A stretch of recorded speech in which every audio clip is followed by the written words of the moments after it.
თუ 3 წლის ბავშვი საერთოდ არ საუბრობს, ეს ნიშნავს იმას, რომ ჩვენ ვხვდავთ განგაშის სიგნალს, მშობლები რომ იცახიან, რომ აი ჩვენც ასე გავისარდეთ, მაგრამ არაფერი დაგვაკლა. ეს ახალი თაობა როგორი უცნაურია, ვერ ვუგებთ, არ ესმით. ანუ მასპინძელი გთავაზობს და ვერც ასწრებ პასუხისგაცემას დედამ უკვე არა, მარიამს არ უნდა. ალბათ მშობელს გონია, რომ რაც უფრო მეტად დატვირთავს ბავშვს, მით უფრო უკეთესია მისი განვითარებისთვის და აი როგორ ვიპოვოთ ეს ბალანსი განვითარებასა და დასვენებას შორის. ეს ბავშვი გავაჩერო, დავაკავო გაჯეტით. ნახეთ ვაჰიპნოზებ, ძალიან მარტივად რა ვიყო. ხო არ დავასაქმე ხა ჩემ შვილს დაიხლება? არა. ასე მას უვითარებთ. ფუნქციურ ცხოვრობისეულ უნარებს. როგორ ავუხსნათ ბავშვს, რა არის ემოციური უსაფრთხოება და მშობელსაც და რა არის ფიზიკური უსაფრთხოება მისთვის? დაუშვებელია ეს ბავშვის კერძო ადგილების ესე აფიშირება, ხშირად გენიტალიებს სრულად სხვა სახელებს არ ქმნევენ, რაც ბავშვის გაუგებარია. მოგესალმებით თინათინ, დიდი მადლობა რომ მეწვიოთ ჩვენს პოდკასტს. დღევანდელი ჩვენი თემა ეხება ინკლუზიურ განათლებას და მოხარული ვარ რომ ეს თემა გაჟღერდება უფრო ფართოდ საზოგადოებაში და იქნება გაშლილი ყველასთვის. ხშირად ინკლუზია მხოლოდ სპეციალური საჭიროების მქონე ბავშვებთან ასოცირდება და მოდით ავუხსნათ საზოგადოებას თუ რას ნიშნავს ინკლუზია. მარიამ, პირველ რიგში მოგესალმებით, ძალიან დიდი მადლობა მოწვევისთვის. ჩემთვის ძალიან მნიშვნელოვანია და პრიორიტეტული ვისაუბრო ამ თემაზე. საჯაროდ და ხმამაღლა. როგორც თქვენ აღნიშნეთ, ინკლუზია მართლაც თითქოს ასოცირდება მხოლოდ შეზღუდული შესაძლებლობის და სპეციალური საჭიროების მქონე ბავშვებთან და რატომ ესეც ვფიქრობ საინტერესოა განვიხილოთ. რადგან ადრე, ხო? აი ეს ძველი მიდგომა როგორიც იყო, ამას გვეუბნებოდა. თუმცა უკვე თანამედროვე მიდგომა ცალსახად გვეუბნება, რომ ინკლუზიური განათლება ეს არის ხარისხიანი განათლების მთავარი საზომი ბერგეთი. ამრიგად ინკლუზიური განათლება ნიშნავს ყველა ბავშვისთვის ხარისხიან განათლებას, მათ შორის შეზღუდული შესაძლებლობისა და სპეციალური საჭიროების მქონე ბავშვებისთვის განათლების მიღებას. და თქვენი აზრით რა არის ყველაზე დიდი მცდარი წარმოდგენა ინკლუზიასთან, როგორც მშობლებისთვის, ასევე პედაგოგებისთვის? აი მცდარი წარმოდგენა ისევ და ისევ ვფიქრობ არის ის, რომ უნდა დაიყოს თითქოს რაღაცა ბავშვები გარკვეულ ჯგუფებად, დიაგნოზებად. მე ძალიან ხშირად პრაქტიკულ საქმიანობაში მქონია ასეთი შემთხვევა, მშობლები ითხოვენ, რომ აი პირობითად ბაღში ან სკოლაში თავიანთ ბავშვთან, რომელიც არის ტიპური განვითარების, არ იყოს ის ბავშვი, რომელიც პირობითად არის აუტისტური სპექტრის, დაუნის სინდრომით და ასე შემდეგ. ესეც ისევ იმიტომ, რომ აქვთ არასწორი წარმოდგენა ამ დიაგნოზებზე და ამ ბავშვებზე. უკეთ დიაგნოზი არ განაპირობებს იმას, რომ ეს ბავშვები დავყოთ, სადღაც სხვა ჯგუფში გადავიყვანოთ და განვაცალკევოთ საზოგადოებისგან.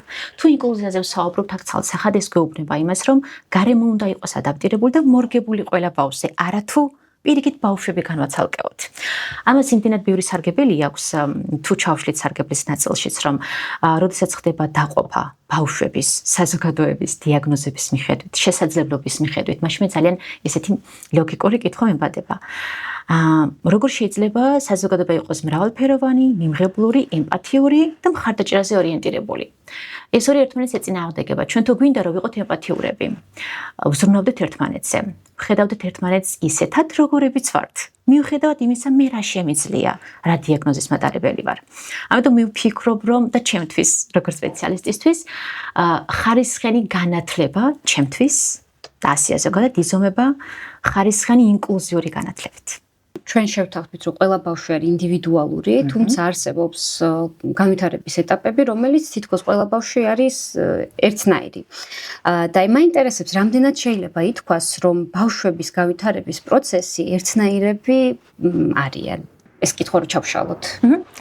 თუ გავაგრძელებთ ჩვენს წინახას, რომ რა არის ინკლუზია, ჩვენ სულ ვამბობთ, რომ დიახ, ყველა ბავშვი არის ძალიან ინდივიდუალური, თუმცა, როდესაც ვსაუბრობთ განვითარების ეტაპებზე, აქ გვაქვს რაღაც კონკრეტული სტადიები, გვაქვს რაღაცა კონკრეტული ნიშნულები, რომელიც მიხედვითაც ჩვენ უნდა შევაფასოთ ბავშვი. პირობითად 3 წლის ბავშვი რას უნდა აკეთებდეს. რა თქმა უნდა, პლუს მინუს 4 თვე, 5 თვე, 6 თვე შეიძლება იყოს განსხვავებული, თუმცა თუ 3 წლის ბავშვი საერთოდ არ საუბრობს, ეს ნიშნავს იმას, რომ ჩვენ ვხვდავთ განგაშის სიგნალს, აუცილებლად და მივმართავთ შესაბამის სპეციალისტს და ვეხმარებით ბავშვს განვითარებაში. ამრიგად, ყველა ბავშვი არის ინდივიდუალური, ამან არ უნდა შეგვაცდინოს.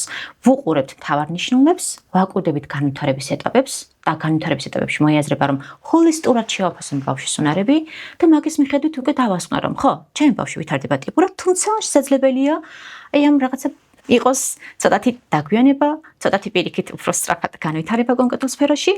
ამრიგად შეგვიძლია აქ ეს რა შევაჯამოთ ეს ნაწილი. ვთქვათ ასე, რომ მშობელი იყოს ინფორმირებული სწორად, ასაკობრივად 1 წლის, 2 წლის, 3 წლის და ასე შემდეგ ასაკში ბავშვი რა უნარებს უნდა ფლობდეს და თავად მხარს როგორ უნდა უჭერდეს. ინდივიდუალიზმის ნაწილში ასევე ძალიან მნიშვნელოვანია ნახეთ ტემპერამენტი. ყველა ბავშვი იბადება და ადამიანი თავისი ტემპერამენტით. ეს რას ნიშნავს, ვთქვათ, რომ თუ პირობითად 3 წლის ნიკოსთან საკმარისია ის, რომ აუხსნა ერთხელ, ნახე? ეს პირობითად ამ სათამაშოს ვერ წამოიღებს სახლში, იმიტომ რომ შენი არ არის სხვა ბავშვის. შეიძლება მასთან რაღაც ესეთი უცებ ახსნა, ძალიან მარტივად საკმარისი აღმოჩნდეს, მაგრამ ვიღაცა სხვა ბავშვისთვის, პირობითად ავიღოთ თიკოსთვის, ეს იყოს ძალიან დიდი აფეთქების მიზეზი. თუმცა, აქ მნიშვნელოვანია ახსნათ ერთი ფაქტორი, რომ 2 და 3 წლის ასაკში გვაქვს განვითარების სრულიად სხვა ეტაპი. ამ დროს ხდება ეს იდენტობის ფორმირება, მე თვითონ ეტაპი. ეს რას ნიშნავს? იმას, რომ მე ჩემს ემოციებს ვერ უმართავ. მოკლედ, აფეთქებები აქედან გამომდინარეობს და არა ის, რომ ეხლა მე ასეთ ტემპერამენტი მაქვს. ტემპერამენტის ნაწილში უფრო შეგვიძლია ვიმსჯელოთ იმაზე, რომ მე კომუნიკაციას როგორ ვამყრებ მასთან, მისთვის რომელი ფორმაა მისაღები. თუმცა, ამ დიალოგის ფორმებში მნიშვნელოვანია ცალსახად გავმიჯნოთ 2 სტილი. ჯანსაღი კომუნიკაცია და არაჯანსაღი კომუნიკაცია. ჩვენ ყოველთვის ვირჩევთ ჯანსაღ გზებს, ჯანსაღი კომუნიკაციის სტრატეგიებს. თუმცა იმ ჯანსაღებს შორის უკვე ვირჩევ იმას, რომელიც ბავშვისთვის რელევანტურია. თინათი, რამდენად რეალურია ჩვენი თაობის და ჩვენი შვილების თაობის კომფორტული კომუნიკაცია, რადგან არსებობს ჯანსაღი და არაჯანსაღი კომუნიკაციის გზები. მიუხედავად იმისა, რომ ჩვენს თაობას სხვა გამოცდილება აქვს მიღებული ემოციურ თვალსაზრისით და არა მხოლოდ ემოციურში და დღევანდელ თაობას საერთოდ სხვა, რამდენად მარტივია ჩვენი კომუნიკაცია ერთმანეთთან. მარიამ, ძალიან საინტერესო კითხვაა და ვფიქრობ ძალიან კარგად შეგვიძლია ჩავშალოთ ეს ნაწილი. ხშირად ალბათ გსმენიათ ფრაზები თქვენს. მშობლები რომ იძახიან, რომ ჩვენც ასე გავისარდეთ, მაგრამ არაფერი დაგვაკლდა. ეს ახალი თაობა როგორი უცნაურია, ვერ ვუგებთ, არ ესმით და აღარ დავასახელებ იმ უარყოფით შეფასებებს, რაც ძალიან ხშირად ჟღერდება. თუმცა, ნახეთ რა არის მთავარი, რასაც ჩვენ ხშირად საერთოდ არ ვუყურებთ. გრჩება ყურადღების მიღმა, იმიტომ რომ ჩვენ დიახ, არასწორი და არაჯანსაღი სტრატეგიებით და მიდგომებით გავიზარდეთ და ჩვენ ახლა უკვე გვეუცნაურება. და როდესაც უკვე ეს ხო, ბავშვები, თანამედროვე ბავშვები, მოზარდები გამოხატავენ საკუთარ აზრს, თამამად, მტკიცედ, ეს ჩვენთვის ძალიან დიდი დისკომფორტია. რატომ? ჩვენ მას ვერ ვაკეთებდით. რადგან გარემო არ გვაძლევდა ამის შესაძლებლობას, აღზრდის სტილი არ გვაძლევდა ამის შესაძლებლობას. ამიტომ ამას უნდა მიუბრუნდეთ, რომ მე რაღაც დისკომფორტს მიქმნის, რატომ? რა მაწუხებს? რომ მე ვერ ახლა ვერ ვაკეთებ, ან მე ვერ ვაკეთებდი. კი, დამდივად, ჩემი ასაკის ადამიანებს ალბათ ყველას ერთი და იგივე პატერნები აქვს შემუშავებული, თუნდაც ძალიან მარტივი მაგალითი სტუმრად რო ხარ 90-იანებში და უცებ რაიმე გემრიელი ნამცხვარიდებს და ვერც მასპინძელი გთავაზობს და ვერც ასწრებ პასუხისგაცემას დედამ უკვე არა, მარიამს არ უნდა. ან მარა ნაჭამია და ყველას ერთი და იგივე აქვს, რატომღაც ეხლა რო ვკითხოთ 97 წლის დაბადებულებს, ერთი და იგივეა გამოვლილი და საოცრად საინტერესოა რატომ ხო? კი, კარგი იყო, მაგრამ ეს რო გაიხსენეთ და სწორედ იქ არის, რომ თავად ადრე უფრო მეტად, რა თქმა უნდა, ჩვენ ყველას ერთად არ ვაერთიანებთ, ეს არასწორიც არის, ხო, რადგან ყველა სხვადასხვა გამოცდილება აქვს, თუმცა უმეტესად თუ ზოგადად საშუალო მაჩვენებლებს თუ ავიღებთ, იყო იქ მიდგომა, რომ მშობელმა თავად იცოდა ყველაფერი, ბავშვს რა უნდოდა, რატომ არ უნდოდა. თავად იღებდა გადაწყვეტილებას, როგორც თქვენ აღნიშნეთ, თავად პასუხობდა ეს ვინ არის, რატომ არის. არ აცდიდნენ ბავშვს, თუნდაც საკუთარი თავი გამოეხატა. და ნახეთ, შემდეგ ესენი ხო გაიზარდნენ ეს ბავშვები. ხა მივიღეთ ის მოზარდები, ზრდასრულები, რომლებიც ჩარჩოებში ვერ ფიქსირებენ საკუთარ სურვილებს, ვერ იცავენ პირად საზღვრებს, რატომ? მისი არ დაიცვეს ადრეულ ასაკში. ან ელოდებიან, რომ სხვა დაიცავს, რადგან ბავშვობიდან მოდის ეს, რომ არ აქვს საკუთარი აზრის გამოხატვის უფლება. ძალიან სამწუხარო არის და თინათინა ხშირად ახალბედა მშობლებს თუნდაც არა მარტო ზოგადად მშობელს გონია რომ რაც უფრო მეტად დატვირთავს ბავშვს მით უფრო უკეთესია მისი განვითარებისთვის და აი როგორ ვიპოვოთ ეს ბალანსი განვითარებასა და დასვენებას შორის აი რო არ გადავტვირთოთ და არ გადავწყვათ ბავშვის ფსიქიკური მდგომარეობა და ემოციური ზოგადად მან ალბათ უნდა ვურჩიოთ მშობლებს ის რომ ისევ და ისევ კარგად დავაკვირდეთ ჩვენ ინდივიდუალიზმი ვახსენეთ ხო აი ბავშვის შესაძლებლობებს რა არის ბავშვთა ინტერესთა სფერო ხშირად ასეთი შემთხვევებიც ყოფილა რომ აი ბავშვს აურჩევი 1 წრე 2 წრე 3 და შემდეგ ვეღარ ჩერდება კიდევ უნდა მრავალი თუმცა ის რომ გადაიღალა და ვეღარ უმკლავდება რესურსულად ფიზიკურად ამას ფსიქოლოგიურად თვითონ ამას ვეღარ ხვდება მოკლედ ხო ამრიგად ასაკი უნდა გავითვალისწინოთ აუცილებლად რა ასაკიდან ვიწყებ ბავშვის დატვირთვას და უნდა გავითვალისწინოთ დიახ როგორც აღნიშნე ბავშვის ინტერესთა სფერო და არა ჩემი როგორც მშობლის ინტერესები პირობითად მე ხატვაზე ვერ დავდიოდი ცეკვაზე ვერ დავდიოდი ფეხბურთზე ვერ დავდიოდი და მოდი ჩემი შვილი იყოს აი ამ ჩემი სურვილების ასრულების გაგრძელება ესეც ძალიან ხშირად ფიქსირდება და ალბათ გვეცნობა. ნამდვილად. ამრიგად ჯერ აქედან უნდა დავიწყოთ მე ვფიქრობ რომ ეს გავარჩიო ის ჩემია მართლაც ჩემია თუ ჩემი შვილის.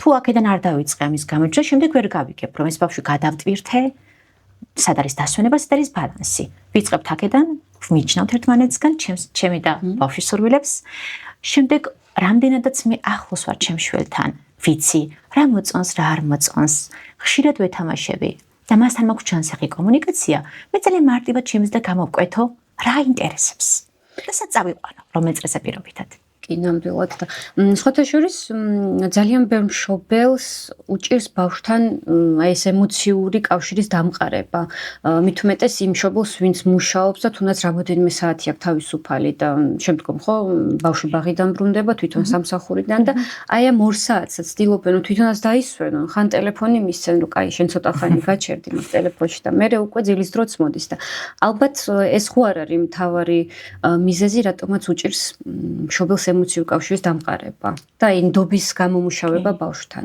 კი, მაგრამ რაც აქცენტია და ეს მაგ თემას ალბათ არ შეიძლება არ შევეხოთ, როცა ვსაუბრობთ განვითარებაზე. რადგან ეს გაჯეტებმა რაღაცა დაგვიპყრო მთლიანად, ჩვენ არ ვარყოფთ პირადად მეც გაჯეტებს ძალიან ბევრი სარგებელი აქვს, თუმცა გააჩნია ასაკს, გააჩნია მე ამას როგორი ფორმით შევიტან ხო ბავშვთან. აი ის რომ დიახ ძალიან ისეთი ტემპი გვაქვს ხო რაღაცნაირად ცხოვრებისეულად არ გვაქვს თავისუფალი დრო ბაღიდან გამოვიყვანეთ შემდეგ მშობელი დაღლილი საღამოს რაღაცა ძილისწინა რუტინა და ფაქტიურად ვერ ხდება აი ეს ემოციური კავშირის დამყარება რაც ბავშვს ჭირდება რომ მესმოდეს მისი მე მშობლებს ვკითხავდი აი ესე ძალიან მარტივ რაღაცას შეიძლება ძალიან დიდი წინააღმდეგობა წამოვიდეს ამაზე, მაგრამ ჩვენ ჯობია სიმართლე ვისაუბროთ და დავაფიქროთ მშობლები. ადრე მაგალითად, ხო რაც არ იყო ეს ტელეფონი და გაჯეტი, ბავშვს ჰქონდა სივრცე, დიახ, თუნდაც ბაღის შემდეგ, თუნდაც სკოლის შემდეგ, ის თავისუფალი დრო თუნდაც 1 საათი გამოიყენებდნენ მის სასარგებლოდ, მოეფიქრებინა, რა გავაკეთო, რა ვითამაშო, რა შევქმნა. ახლა ნახეთ ორი ვერსია გვაქვს. კარგი მოვედით. როცა მშობელი ყავას მიერთმევს ან ჭამს, მნიშვნელობა არ აქვს რას აკეთებს, მშობელს თავის დრო ხომ მჭირდება. ეს აუცილებელია. და ამ დროს თითქოს მშობელი თუ რაღაცას აკეთებს მიერთმევს ყავას, ბავშვი უნდა იყოს ტელეფონთან ან ტელევიზორთან, რომ აბა რა ქნას ჩემს გარეშე. ფანტაზიის უნარს ვუკრძალავთ თითქოს. კი, ნახეთ, როცა ეს ბავშვი ეკრანთან არის, ან ის 1 საათი, თქვა რომ მე რაღაც საქმიანობით ვარ დაკავებული, არ არის სავალდებულო, არანაირად ეს ბავშვი გავაჩერო, დავაკავო გაჯეტით. ნახეთ, ვაჰიპნოზებ, რა მარტივად რა ვიღო, ხო რომ გაჩერდი, არ იმოძრავო, სანამ მე ამას ვაკეთებ. მოდი ესეთ რაღაც ავირჩიოთ. სტრატეგიების შეთავაზებას მნიშვნელოვანია. მოკლედ მშობლებს არ ვასწავლეთ ხოლმე კარგი, ეს გავიგეთ სუდია, მაგრამ კარგი და რა გავაკეთო. და ნახეთ ეს ვასწავლოთ, ხო რა გააკეთო. და რატო ხდება ეს თქვენი აზრით? აი რატო არის ესეთი შეზღუდული ცხოვრება ბავშვების სამყაროში ასე ვთქვათ, რომ აი ბავშვი მოდის ბაღიდან თუ სკოლიდან და ერთადერთი გამოსავალი ანუ ერთადერთი არჩევანი აქვს, რომ ან ტელეფონი, ან ტელევიზორი, ან მეტი ან ჩვენი ფანტაზიის უნარიც მაგაზე იჭერდა მიმართული. კი. ხო, მაგეთ არის და всё, ანუ მეტი არაფერი არ ვიცი. იმიტომ რომ არის ყველაზე მარტივი. ჩვენ ხო გვიყვარს ზოგადად ჩვენი ტვინის რეაგირება რო ვიცოდეთ, ჩვენი ტვინი როგორ ფუნქციონირებს, სტიმულებს როგორ იღებს გარედან, რა ანიჭებს სიამოვნებას და რა არა. სწორედ მაგის მიხედვით ჩვენ ვირჩევთ, აბა გადავხედოთ, ყოველთვის ვირჩევთ მარტივ გზას. და არა რთულს მოიცადი, ახლა მე დავიტანჯები, რთულ გზას ავირჩევ. ეს არ უნდა ჩვენს ტვინს. ჩვენი ტვინი ეძებს სიმარტივეს ყოველთვის და ეკრანი არის სიმარტივე. მე მირჩევნია, მივცე ტელეფონი, ბავშვი დააჯდეს ესე, უმოძრაოდ გადაეშვას აი ამ ვირტუალურ სამყაროში, მოწყდეს გარე სამყაროს და მე ვაკეთო ჩემი საქმეები. ანუ ვირჩევ სიმარტივეს. მშობელი როცა ირჩევს გაჯეტს, ბავშვისთვის კი არ ირჩევს მისთვის, მისი კომფორტისთვის. საცახად მისი კომფორტისთვის ბავშვს არ ჭირდება ადრეულ ასაკში გაჯეტები. უბრალოდ ერთი სარგებელი რომ აი არსებობდეს ყოველდღე ვისაუბრებდი, მაგრამ იცით, ჩემი სოციალური გვერდი მაქვს და ვსაუბრობ ხშირად ამ თემებზე. ყოველდღე ჩავუწერდი მშობლებს ვიდეოს, აღურებინეთ, რა კარგია, მაგრამ არ არის კარგი. ამაზე გვესაუბრება არაერთი ექსპერტი და ძალიან ბევრი კვლევა. გვიდასტურებს ამას, რომ რამდენად საზიანოა. ეხლა ნახეთ ალტერნატივა ბარემ შევთავაზოთ მშობლებს, ხო? კარგი მოვიდნენ ბაღიდან, ჯერ ის რომ ძალიან მნიშვნელოვანია ბავშვი გადატვირთული იქ უამრავი სტიმული იყო და მას ჭირდება სიმშვიდე. გარდა იმისა, რომ ემოციური კავშირი არ აქვს ისეთი მასწავლებელთან და უწევს თავის შეზღუდვა და ვერ გამოხატავს ემოციებს ამის გამო. კარგი მოვიდა სახლში და ბავშვი ემოციას გამო, აი ტანტრუმები რო იწყება ხოლმე, ხო? მშობელი ხშირად მეკითხება, ბაღიდან გამომყავს და ფეთქდება, რა ხდება? აი ხდება ის, რომ ეს ბედაწუნა ბავშვი 2 წლის, 3 წლის, მისი ნერვული სისტემა ჯერ არ არის მომწიფებული, საიმისოდ რომ ამდენი სტიმული მიიღოს გარედან, რაც ბაღშია, ხო? ამდენი ბავშვი, ამდენი საუბარი და იმას იქ აღარ შევალ, იქ რა ხდება კიდევ ზოგადად ბაღში და ასე შემდეგ. და მოვიდა სახლში, ეს ბავშვი სჭირდება რა? აი ჩახუტება ემოციური კავშირი, სიმშვიდე. ჩვენ ვართ მათი რეგულატორი.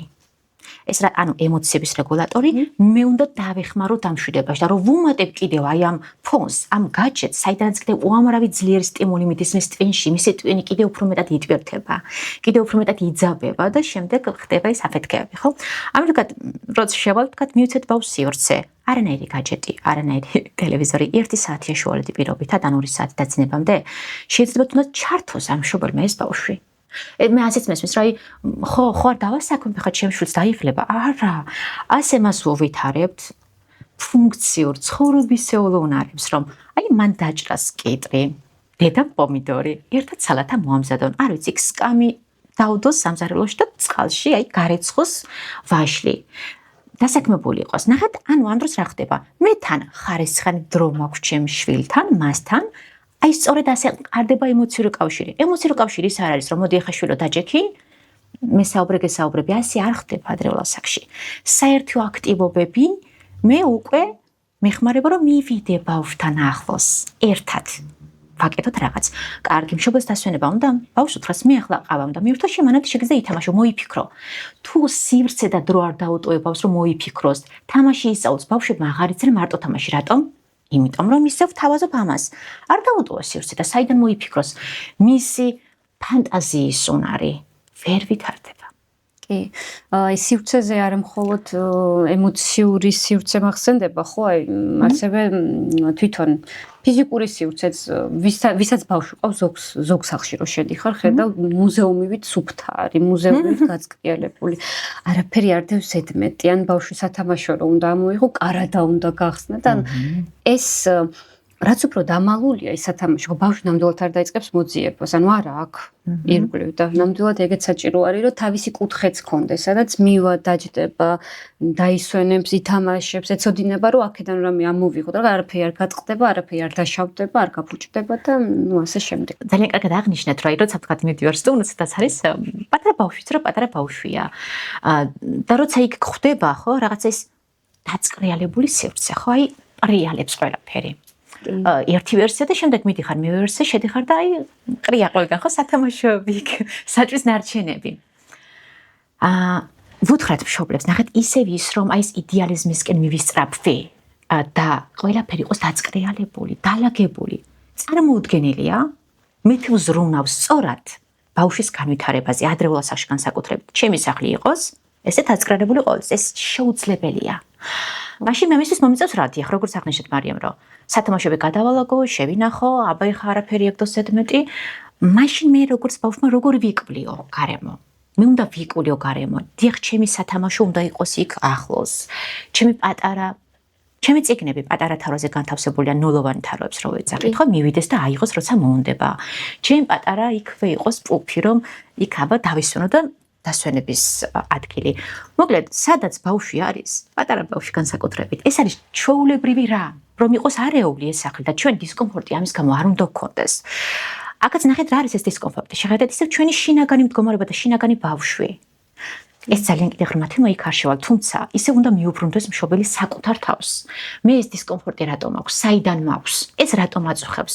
აი მეზობელი რომ შემოვა ახლა და როგორ შეიძლება არეული ოთახი დავახვედრო? კარგი და მე რატომ ვარ ამდენად აქცენტირებული იმაზე, სხვები როგორ დაინახავენ ჩემს სივრცეს, სადაც ჩემი შვილი უნდა განვითარდეს.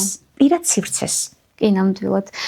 თან თითქოს იცით რა შესაქმე, აი ბავშვს ვაჩვენებთ, რომ ეს შენი სახლი არ არის. თუ არ გაგუბრება, რომ დადო, შენი სათამაშო, თუნდაც იყოს ის წითელი და შენი ინტერიერი არის ვარდისფერი ან რაღაცა სხვა. თითქოს არ არის ეს შენი სივრცე, შენ აქ დროებით ხარ, ანუ გაიზრდები და წახვალ და ეს მე დავჭება. ხოლო ძალიან ცუდი მიდგომა არის ბავშვთან მიმართებაში. უნდა ქონდეს თავისი კუთხე, ოთახი, თუნდაც ძალიან ბევრი მსმენია, ვისაც ოთახები აქვს, რომელსაც არ იყენებენ და სულ სავსე არის სათამაშოებით, დაფებით, პუფებით და მსგავსი ბავშვები, ვისაც მსგავსი სივრცე აქვს, თითქოს სხვანაირად არიან განვითარებული, თავისუფლები არიან ბევრად. და აი გაჯეტებს რომ მივუბრუნდეთ, რადგან ეს არის უფრო მტკივნეული თემა ყველა მშობლებისთვის. ალბათ გაჯეტის გარეშე სავარაუდოდ საერთოდ ვერ წარმოგვიდგენია ეს თაობა. და აი სად დავიჭროთ ეს ბალანსი, როგორ დავიჭროთ, რომ რამდენი ხანი შეიძლება რო არ გადაიტვირთოს, თუნდაც ის ტანტრუმები რო არ დაუბრუნდეს. რა არის ეს ოქროს შუალედი? 1 საათი, 20 წუთი, 15 თუ როგორ? კი, ძალიან კარგი იქნება ამაზე მშობლებს გავუზიაროთ ინფორმაცია. ჯერ დავიწყოთ იმის აღნიშვნა, რომ 2 წამდე მე ცალსახად ვიმიჯნები ყველანაირი სახის გაჯეტის გამოყენებას, იმიტომ რომ მოკლედ რო ვთქვათ ეს ნაწილი, ეს არის სენსომოტორული განვითარების სტადია, რაც იმას ნიშნავს, რომ ბავშვი ვითარდება შეგრძნებებით. ნახეთ, მე თუ არ ვარ მოქმედებაში და მე გარედან არ ვიღებ სხვადასხვა სტიმულს, ნახეთ, შეხებით. გემოს გასცენჯვით, დასუნვით, მოსმენით, ხაი სხვაგვარად შეუძლებელია, რომ ჩემი ყველა არხი შეგრძნების ორგანოები გავააქტიურო და მე განვითარდე. ანუ აი მოძრაობაშია განვითარება. უნდა ვიმოძრაო აქტიურად, გავსინჯო, ექსპერიმენტი ჩავატარო და თუ შემოდის ეკრანი, მე პირდაპირ ბლოკავ აი ამ ძალიან ძვირფას განვითარების ეტაპს. მოკეთ 2 წამდე ვკრძალავთ ყველანაირად, არანაირი სახის გაჭედი, მხოლოდ ვიდეოს არის გამოყენება, თუ პირობითად ოჯახის წევრი არის უცხოეთში და აი ბებოს ძალიან უნდა ესაუბროს შვილიშვილს. კარგია, ნახეთ რატომ აქ ცოცხალი კომუნიკაცია ხდება. ზოგადად ეკრანის მავნებლობა ეს არის მარიამ, ხო, როდესაც ბავშვი უყურებს რაღაცას, ნახეთ, ეს არის პასიურ მდგომარეობაში, აი უყურებს უბრალოდ. მისი ტვინი არის, ასე რა ვთქვათ, აი უბრალოდ ფოკუსირებული იმაზე, რომ შეხედოს, მიიღოს ძლიერი სტიმული მისმა ტვინმა, მაგრამ აქედან რეაქცია არ არის საჭირო. ანუ ჩემი ტვინის უბნები მოდუნებულია და მარტივ დოფამინს იღებს. დიახ, აი ეს ეკრანი ეს არის ძალიან სწრაფად დოფამინის გამოშვების წყარო. მე ბავშვი ამას დამოკიდებული ხდება. ეს კიდევ ცალკე ხო ძალიან ისეთი სენსიტიურია. 2 წლიდან მოგეთ თუ 3 წლამდე ჩვენ თავში შევიკავეთ ფანტასტიკური, მაგრამ ისეთი მოცემულობა გვაქვს, გამოდის არ გამოდის, მაგრამ მოდი ვთქვათ, თუ არ გამოდის 2 წლიდან 3 წლის შუალედში რა გავაკეთოთ? როგორ შეიძლება ავიღოთ რაღაცა ეს ზღვარი, ხო? რამდენი წუთი შეიძლება და რა შეიძლება უყუროს ბავშვმა? რომ მშობელმა გაითვალისწინოს. კი, მოგეთ 2 წლამდე არა ვთქვით, 2-დან 3 წლამდე შეიძლება შემოვიტანოთ, აი დაახლოებით მაქსიმუმ 2 წლის ბავშვმა შეიძლება დღის განმავლობაში უყუროს 20 წუთი. გადანაწილებული იყოთ მაგალითად 5 წუთი. ან 10 წუთი მორჩა. იმისკეთ არა. და ოღონდ აქაც უნდა იყოს სწორად შერჩეული. არავითარ შემთხვევაში სკროლვა არა, დაუშვებელია. უნდა შევარჩიოთ აი ნელი კადრები, ნელი მოძრაობები სადაც არის, პირობდეთ ანიმაცია თუ არის, ხო? სადაც არ ხდება მონაცვლეობა კადრების ძლიერი ხმები და სიფერადეები, რომ ჩემი მატვინმა დიახ ისევ არ გადაიჭირთოს და ამაზე დამოკიდებული არ გახდეს. ამრიგად მშობელმა უნდა შეარჩიოს ეს კონკრეტულად რო განსაზღვროს, თუ ერთად უყურებენ არაჩვეულებრივი ამ შუალედში მაინც, იმიტომ რომ ბავშვი უნდა იყოს აქაც თუ უყურებს აქტიურად პირობითად უყურებთ, ხო? და დააპაუზოთ, განიხილოთ. და რატომ არის ეს ძალიან მნიშვნელოვანი ამ ასაკში, იმიტომ რომ ნახეთ 3 წლამდე სრულდება ბავშვის ტვინის განვითარების 80%-მდე ნაწილი. ეს ნახეთ რამხელა მაჩვენებელია წარმოგიდგენიათ. ანუ ბავშვი რო ბაღში მიუყვავს 3 წლის ასაკში, უკვე დაგვიანებულია. წარმოგიდგენიათ, მაგრამ ჩვენთან თითქოს არა მოიცადე სკოლაში წავიყვანთ და მერე ისწავლის. არა. ეს არის ყველაზე დიდი მითი, რომელიც ეწინააღმდეგება ყველა კვლევას, ყველა რაც აქამდე ვიუკვლევი ამოკლედ ხო ბავშვის განვითარებაზე. ამიტომ არის ეს საფრთხილო ეტაპი, რომ მაქსიმალურად დისტანცირდეთ და იმის შემდეგ მოკლედ როგორც აღნიშნეთ, 3 წლიდან თუ ხო, უფრო მეტად რეკომენდებულია, მანამდე არა. 3 წლისთვის პირობითად, აი, გავამროთ მოკლედ ბავშვის ასაკი დაახლოებით 10 წუთზე. აი 3 წელი, ესე იგი 30 წუთი. ისიც გავანაწილოთ, მშობელმა შეორჩიოს და როგორც თქვით, არანაირი ტელეფონი, არანაირი სკროლვა, არამედ ანუ სრულმასშტაბიან მულტფილმს რო უყუროს შეიძლება პირობითად დისნეის იყოს მაგალითად და სადაც აზრიდევს ელემენტარულად რო შეხედავ არ უფროსი ხარ და ისიც არ გაგაკვირვებს ანუ უყურებ და ხვდები რა ხდება და ის ეხლანდელი მულტფილმები რასაც დავაკვირდი ძალიან ხასხასაფერებით გამოირჩევიან. კი. ძალიან სწრაფი მოძრაობა ხდება, ძალიან ბევრი.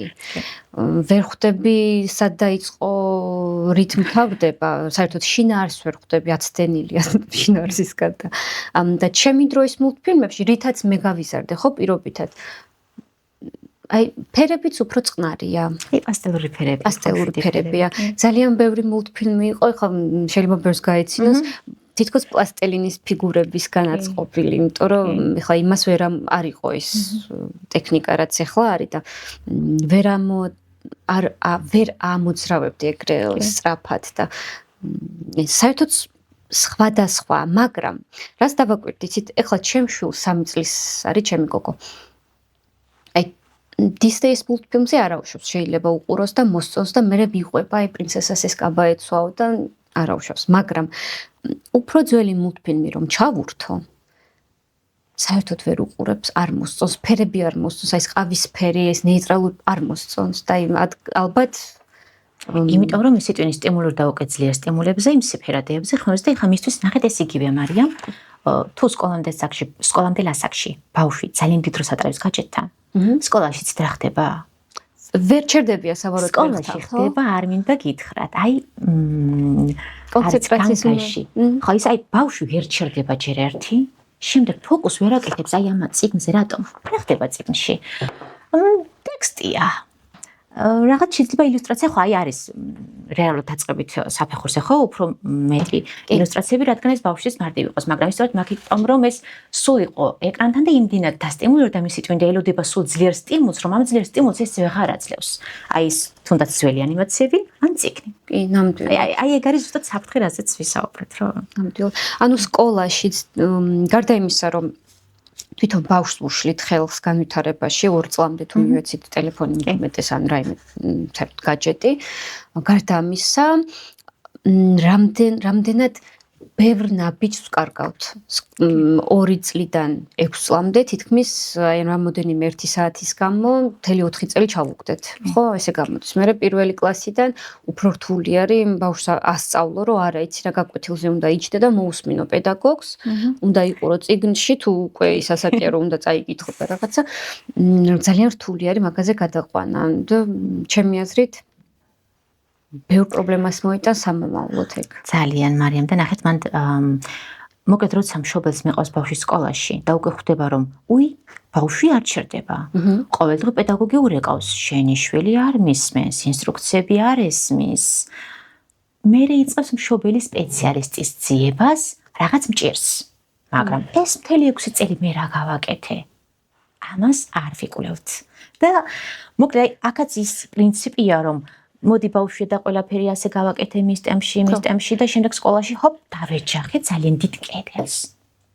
აი ამიტომ არის ვთქვათ რომ დიახ ვისაც ჯერ არ წაუყანია ბავშვი სკოლაში ცოტა შეხედოს ბავშვის განათებას გრძელვადიანად აი ჩვენ ეს გვიშლის ძალიან ხელს რომ გვირჩევნე ყველაფერს სწრაფ-სწრაფად ვაკეთოთ მოვითავოთ მაგრამ შემდეგ ამით რამ ხელა ზიანს ვაყენებ არ ვუყურებ უზარმაზარი ყველა მშობელს ვეტყვი ცალსახადრო უზარმაზარი ინვესტიცია რაც უნდათ რომ საკუთარ შვილებს ჩადონ ეს არის დაბადებიდან 5-6 წლამდე ასაკი და მან ჯანსაღი ზღვარი კიდე ნახეთ მაგრამ ორი უკიდურესობა უნდა ვახსენოთ აქ საუბარში რომ თავისუფლება ხო სადღაც მე იქ ვიჭრებით იმაში რომ სრულად მიუშვა ის ჩემი შვილი არა ჩემი პრინციპია როგორც სპეციალისტის დემოკრატიული აღზრდის სტილი ანუ ეს პოზიტიური მშობლობა ხო რასაც გულისხმობს ეს ანიშნავს იმას რომ მე ჩემი შვილი მიუშვი ასე და შვილო შენ რაც კიდე აკეთე და არანაირი წესი არ ანუ ეს სწორედ ეს ზღვარი აი ეს ძაფი რომელზეც უნდა ვიაროთ ჩვენ ეგ არის სწორედ ეს პოზიტიური აღზრდის სტილი ან დემოკრატიული აღზრდის სტილი რაც ნიშნავს იმას რომ ჩემი ურთიერთობა ბავშვთან არის პატივისცემაზე დაფუძნებული სიყვარულზე დაფუძნებული უპირობო სიყვარულზე და თან ჯანსაღ საზღვრებზე იქ არაც მაქვს მე რაღაც შეზღუდვების მაქვს პირობითად გაჯეტი 10 წუთი შეგვიძლია ვუყურო დღეს განმავლობაში და დღეს წესი მაქვს წესად ხო ანუ ეს აი ვიცავ ბალანს მოკლედ აუცილებლად თან ვისაც ემოციური კავშირი აქვს ბავშვთან დამყარებული იმას უფრო გავადვილდება სავარაუდოდ ხო უფრო უჯერებს შვილი უფრო პატივცემს მის აზრს ან პატივცემს ეს შეიძლება ბჭყალებში იყოს მაგრამ თითქოს მისი არა უფრო ფასეულობს ვიდრე აი მის რომ იცი რა თან არა და თან კაი აი ტირი ხარ და აი კი ნახეთ აი ზუსტად და მოდი მშობლებმა დააკვირდე ნახეთ ესე რა თქმა უნდა ჩვენ განზოგადებას ვაკეთებთ მაგრამ რადგან კიდე ბევრი ფაქტორია თუმცა ის ზოგადად რომ დავაკვირდეთ ხო მშობელი რომელიც მეტად ხარისხიან დროს ატარებს მის შვილთან ხარისხიან დროში მოიაზრება არა 24 საათი მასთან ყოფნა შეიძლება ვიყო 20 წუთი და ხარისხიანად თუმცა ეს ხარისხიანად ყოფნა ცოტათი სხვანაირად გვესმის და მე მგონი ესეც საჭირო ჩავშალოთ მაგალითად თუ ხარისხიან დროში ჩვენ მოვიაზრებთ რომ მოდი 20 წუთი ერთად ვიკითხოთ და რომ მშობელს ვეძიები რომ კარგი და როგორ კითხულობთ ნახეთ როგორ კითხულობენ მშობელი არჩევს წიგნს ზის თავად კითხულობს ბოლომდე თუ ბავშვი აქეთ გადაშლის არა მოიცადეთ და გავაგრძელოთ აქედან დავიწყოთ უკეთ მშობელი არის წამყვანი აქაც ანუ ეს არ არის ხარისხიანი დრო ეს არ არის კითხვის პროცესი კითხვის პროცესი ის როგორია რომ ხარისხიანი იყოს და ბავშვის განვითარებაზე იყოს ორიენტირებული ვარჩევთ თავად ბავშვი არჩევს და თვითონ აჰა პირობითად უნდა აი ცხოველებზე წავიკითხოთ წიგნი აუცილებლად თავად უნდა იყოს წამყვანი მით უმეტეს ადრეულ ასაკში ასეთი კითხვა იყო ერთად მშობელი წუხდა რომ იცით ჩემს ვერ დავაინტერესე წიგნებით არის 3 წლის არაფრით არ მომყვება ბოლომდე აი სულ უნდა რომ გამაწყვეტინოს უამრავ კითხვას მისვამს ეგ ხო კარგია დიახ მაგრამ ნახეთ საქმეც იმაში მაგრამ ეს არიციან ხო ხოლმე აი ამიტომ ეს ხშირად უნდა ვისაუბროთ ამ თემაზე რომ რა არის კითხვა და რას მოითხოვს ხო ამერიკად შევარჩიეთ ერთად ეს წიგნი ბავშვი უნდა იყოს წამყვანი თავად გადაფურცოს ნახეთ შეიძლება ბავშვმა გადაშალოს შუა გვერდზე მისაღებია ხო ის ციგნიერების დიახ უნარის გამოშვება ასე იწყება ბავშვის ინტერესით კარგი გადაშალა აქ დაინახა ზვიგენი დაადო თითის ვიგენს და მე ვახმოვანებ ხო ეს არის ზვიგენი სხვაში ცხოვრობს და ასე შემდეგ რაც მაფიქრდება ან მე კითხვას ვუსვამ ამ დროს გააჩნია ბავშვის ასაკსაც ხო რა თქმა უნდა შენ რას ფიქრობ რა ჭამს ზვიგენი როგორ ცხოვრობს და ასე შემდეგ შენ ეს ხმარს ცივა წყალში მე ვიხმარები რომ მისი ფანტაზია ჩავრთო ველოდების შემდეგ შეიძლება ბავშვმა დაუბრუნდეს ისევ პირველ როგორც ან კიდე სულ საკეთ გადმოვიდეს კარგი მე მიუყვები მოკლედ ბავშვი წამყვანია და მე მიუყვები და ვახმოვანებ კითხოს უსვამ ველოდები ბავშვის ყველა კითხვა ადრეულ ასაკში ეს არ უნდა იყოს ყოველ შემთხვევაში შემაწუხებელი რა აი ეს კითხვებიც ხშირად ჩამოდის რამდენი კითხვა მოდის და როგორ გავაჩერო არ უნდა გავაჩეროთ მე თუ ბავშვი გავაჩერე და კითხვები არ დამისვა მაშინ საიდან განვითარდეს ეს ბავშვი ესე იგი ისეთ რა დავასკვენი რომ ყველა მშობელს ალბათ ჩვენი თაობის მშობლებს და ოდნავ უფროსებს აქვთ ეს ხუთოსნების კომპლექსი მოკლედ აი ყველაფერი უნდა გააკეთონ სწორად არ შეიძლება რომ კონდეთ შეცდომა რამეში რაიმე შეცდომა დაუშვან საერთოდ არ უნდა იყოს ჭუჭყიანი არ უნდა იყოს არეული და ეს ყველაფერი მოდის უკვე მათი მშობლებისგან. ანუ ერთმა არასწორმა აღზრდის მეთოდმა გამოიწვია დღევანდელი მშობელი, რომელმაც არ გამოასწორა თავისი პატერნები და ამ პატერნებს უკვე უნერგავს თავის შვილს. და ეს თუ არ გამოვასწორეთ, ჩვენი შვილები მერე გააგრძელებენ ამ ტენდენციას, როგორც ხვდები ხო? კი, მარიამ, კი და ნახეთ, და ის მინდოდა აღნიშნა თქვენ რომ ახსენეთ ეს ურთიერთობა რომ უფრო მეტად უსმენს ბავშვიო და პატივისცემს, ხო და ეგ ფაქტორად მე გამორჩა და მინდა აქ მივაბა რომ აი რამდენადაც მოკლედ მშობელი პატივისცემს ბავშვს და უსმენს გულწრფელად, იმდენად უსმენს შემდეგ ბავშვი მშობელს. რამდენადაც ბავშვი არის ესე დაფასებული, იმდენად არის შემდეგ მშობლის სიტყვის დაფასებული. და მე თუ ბავშვთან არ მაქვს სარკისებულია, მე თუ ბავშვთან არ მაქვს ჯანსაღი კომუნიკაცია და მასთან ხარისხან დროს ვერ ვატარებ. შემდეგ ჩემი ინსტრუქციები, აბა სათამაშოდ მიალაგე. წადიკბილები გაიხიხე. უბრალოდ ბავშვი იწვევს პროტესტს და იცით რატომ? თითქოს აი ეს სახლი, სადაც ჩვენ ერთად ვცხოვრობთ. მე ვარ ინსტრუქციის გამცემი და ბავშვი შემსრულებელი. ანუ ის განცდა არ არის რომ ჩვენი ერთნი ვართ, რაღაც ერთად ოჯახი ვართ. რა ხდება ოჯახში? პატივისცემა, საზღვრების ჯანსაღად ესე დაცვა. ამიტომ ამას ძალიან დიდი ყურადღება მივაქციოთ და კი და ის ნაწილი კიდე მარიამ რაც ახსენე რომ ჩვენი ხო ის შაბლონები და პატენები რაც შეიქმნა ადრეულ ასაკში შემდეგ ავტომატურად გადაგვაქვს და მინდა ერთი ძალიან კარგი ისტორია გავიხსენო. მე შევქმნი ჩემს გვერდზე ანონიმურად რომ მშობლებს შეეძლოთ წერილის დაწერა და გაზიარება და ძალიან ბევრი წერილი შემოვიდა და მინდა ერთ-ერთი გავაზრო, რადგან ნებადართულია. მშობელს უნდა რომ პირიქით ეს გამიზიარებინა, რადგან ანონიმურად იყო. ჩემი მეუღლე არის გერმანელიო და მე რო ვაკვირდები. იცით როგორ ძალიან მოგეთ ძალიან გურცვად მისი ემოციები გადმოიტანა და ესე ძალიან ემოციური იყო ჩემთვისაც, რომ აი ძალიან მიჭირს როგორც ქართველ დედას ჩემს შვილთან, 3 წლის შვილთან ჯანსაღი კომუნიკაციის დამყარება. მე რო ვუყურებ, ჩემი გერმანელი მეუღლე რას აკეთებს? როგორი პატივისცემით ესაუბრება ჩემი 3 წლის შვილს, როგორც ზრდასრულს, როგორ ეკითხება? ჩახუტებაზეც, ჩაცმის დროსაც, მასთან როგორ თამაშობს? მე ამ დროს არ ვიცი რა მემართება. გაუცნობიერებლად. სულ ვაყვირი, სულ ინსტრუქციებს ვაძლევ. ბრაზდები, როცა ჩემი შვილი არის ტანტრუმს მართავს, მართლა ხო, ტანტრუმი რა არის? ხო ეს ემოციური აფეთქება, იმიტომ ბავშვმა ვერ გაუკლავდა აი ამ იმედგაცრუებას, პატარაა საიმისოდ. ნერვული სისტემა არ არის მომწიფებული და ამ დროს მე უბრაზობ და რატომ იცით? იმიტომ რომ მე იმას აქში როგორც მშობელს, მეც ისე ვიყავი მიღებული. მეც ისე მებრაზდებოდნენ. აი სწორედ ეგ არის მთავარი შაბლონები და პატენები, რაც ჩემში შეიქმნა ადრეულ ასაკში და მე იგივე ხას ვაგრძელებ ჩემ შვილთან. ოღონდ გაუცნობიერებლად. არავინ მოგეთ დანაშაულის განცდა მშობელს არ გაუჩინოთ და ამას მე სულ ვიძახიან. ანუ ამაზე საუბარი არ ნიშნავს, რომ მშობელმა დანაშაულის განცდა იცხოვს, ეს ძალიან მძიმეა, თუმცა ვფიქრობ, რომ ამაზე ჩაფიქრება აუცილებელია, რომ შემდეგ მშობელმა იცოდეს, რომ ხო რატომ ხდება ასე. მერე გაჩერება მისვლა ისევ ადგილას, ხო, მე რა მაქვს დასამუშავებელი, რომ ჩემ შვილთან არ გადავიტანო ეს და არ გავაგრძელო, ეს მუშავდება. ხო, ფსიქოთერაპიაზე პირობითად და ასე ან სულაც ბევრი ინფორმაციის მოსმენით წაკითხავ და ხვდები და სახელს არ ქმევ, დაახლოებით რა საიდან აღმოცენდება, რატომ.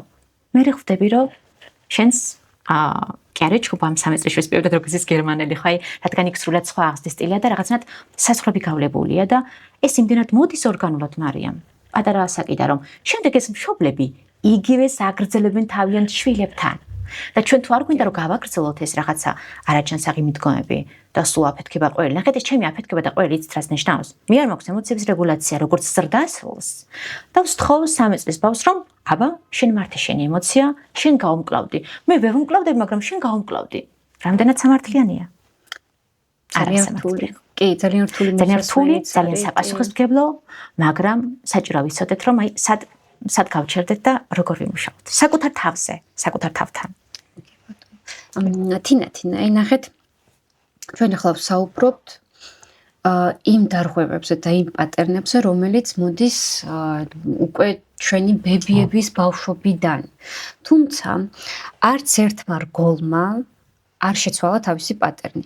არც გარერგოლმა არ დაეხმარა იმაში, რომ ეს პატერნი შეიცვალოს. ეს იქნება სკოლა, ბაღი, უნივერსიტეტი, ანუ არც ერთმა რგოლმა არ იმუშავა ამაზე.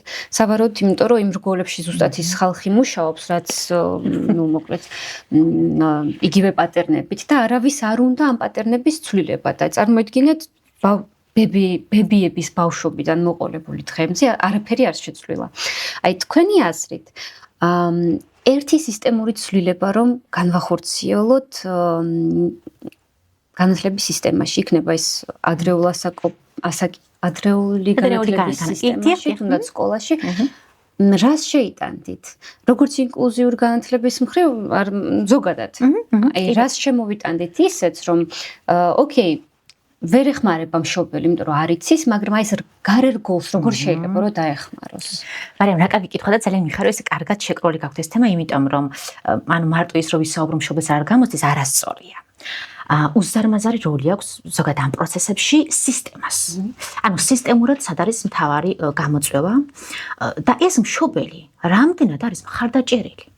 კარგი, ეს მშობელი გადარჩეს, არ ვიცი, აი, ჰქონდეს საარსებო წყარო მშვილი გამოკვებოს. აი, ნახეთ, ჩვენ რატომღაც უკვე სამწუხაროდ ვართ ისეთ მოცემულობაში, რომ გვიწევს და უწევთ მშობლებს, რომ გადარჩენაზე, ნახეთ, გადარჩენაზე ბრძოლა.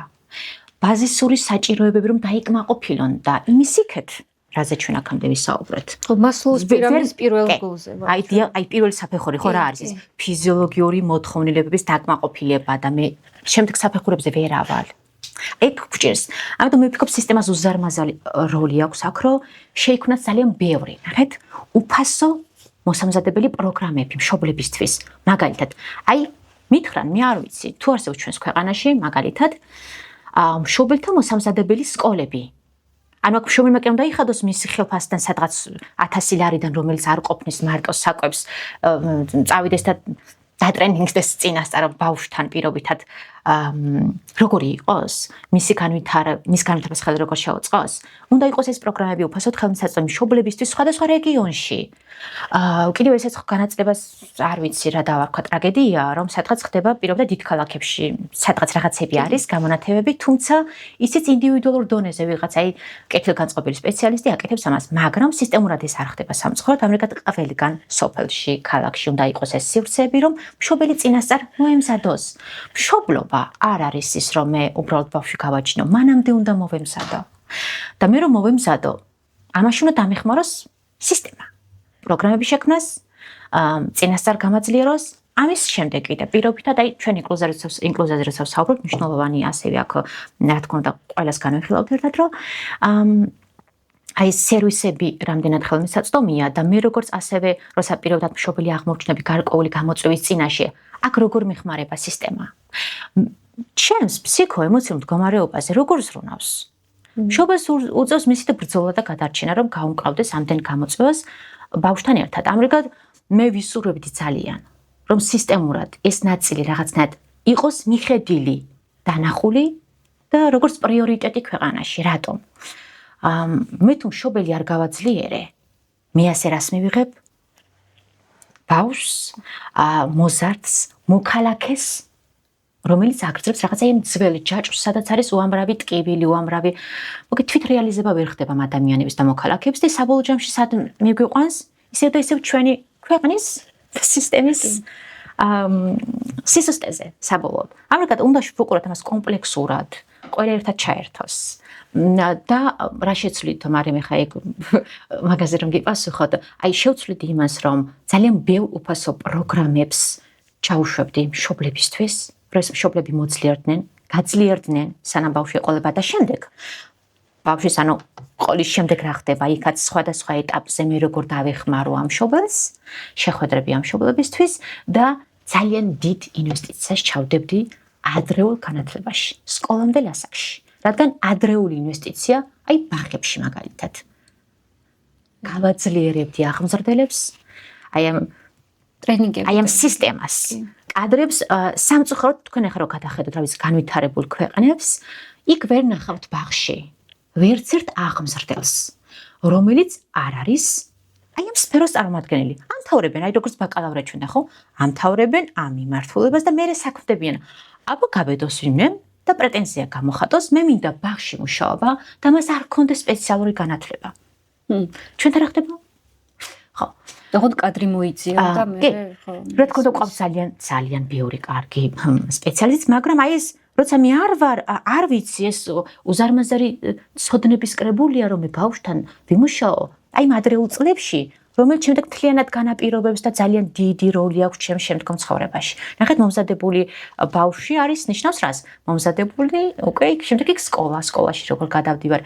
და კიდე ის ბაღებმა და სკოლებმა უნდა ითანამშრომლონ მშობლებთან. მშობლებს ასწავლონ, დიახ, სახლში რა გააკეთოს, როგორ გააკეთოს, მაგრამ მე ხშირად პრეტენზიები მესმის, რომ იქით საყვედურობენ ხოლმე, ხო? მშობელს რომ იცი ეს შემაშულმა ეს გააკეთა, მაგრამ შემდეგ რომ მე ვიცევ და ვიკვლევ რეალურად განვითარების ეტაპი იყო. ბავშვმა ვერ მართა მის ემოცია, ჩაარტყა მეგობარს და ამ დროს ხო.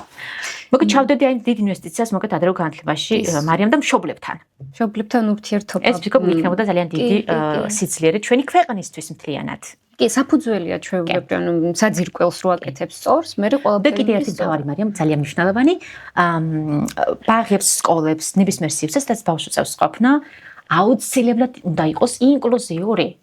თავიდან როგორც დავიწყეთ, რომ თუ პირობდათ ბაღების შენდება იქნება იქ ის გარემო არ არის ადაპტირებული ყველა ბავშვისთვის მაგალითად, ბავშვი რომელიც ეტლით სარგებლობს. შეუძლია შევიდეს იმ ბაღში ან სკოლაში? ვერ. ამრიგად, თუ ჩვენ პრეტენზია გვაქვს განვითარებაზე, სიძლიერეზე და ხარისხიან განათლებაზე, მაშინ ეს უნდა იყოს უნივერსალური დიზაინის პრინციპით მოწყობილი ყველა გარემო. აფთიაქი, ბაღი, სკოლა, ყველა სივრცე. თინათინ, აი არ შემიძლია არ შევეხო თემას, რომელიც აი ამდენი განვიხილეთ და საბოლოო ჯამში მივედით იქამდე, რომ ბავშვის ემოციური უსაფრთხოება არის პირველ რიგში. და აი მაინტერესებს როგორ გავაკეთოთ ისე რომ ბავშვის ემოციური ფონი იყოს უსაფრთხო. ზოგადად რა არის ეს უსაფრთხოება ბავშვისთვის ემოციური თვალსაზრისით და გარდა ამისა ფიზიკური უსაფრთხოებაც.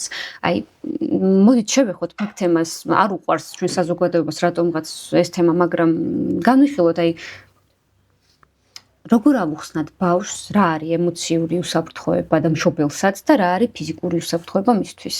ბავშვის ემოციური უსაფრთხოება იწყება ფიზიკური უსაფრთხოებით. ანუ ურთიერთკავშირშია პირველ რიგში. ცალსახად.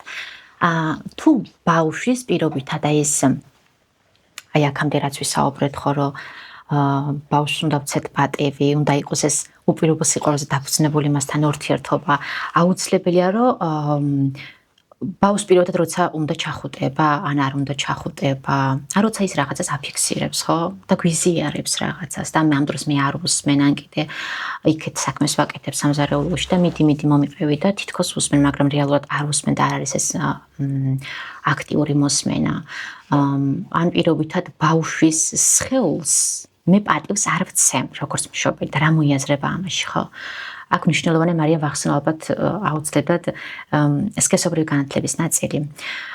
რაც ტაბუდადებულად თითქოს რაღაცნაირად ასოცირდება მხოლოდ აი რაღაც სექსუალურ ურთიერთობასთან, მაგრამ სქესობრივი განათლება ადრეული ასაკიდანვე გულისხმობს დიახ ბავშვის ფიზიკურ და ემოციურ უსაფრთხოებას.